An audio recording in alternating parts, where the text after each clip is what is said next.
Hello friends, শুভ সন্ধ্যা বন্ধুরা। সবাইকে জানাই শুভ মহাষষ্ঠীর শুভেচ্ছা। তো দেখো, সন্ধেবেলা আমরা বেরিয়ে পড়েছিলাম আমাদের গ্রামের ঠাকুরগুলো দেখতে।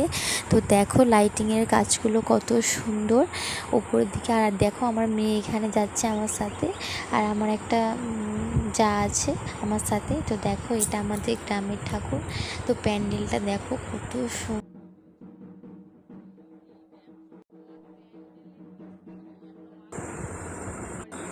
আর দেখো উপরে কত সুন্দর লাইটিংয়ের কাজ করা আছে। আর দেখো এখানে দেবী মহামায়াকে কত সুন্দর লাগছে দেখো।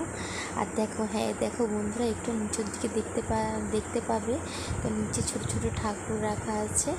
আর এত সুন্দর করেছে ঠাকুরগুলো। একটা এখানেরই আমাদের গ্রামেরই একটা ছেলে বানায় ঠাকুর। আর তারপর দেখো আবারও একটা ঠাকুর আমাদের গ্রামেতে 3টে ঠাকুর হয়েছে। তো এক নাম্বার দেখালাম, এটা দ্বিতীয়।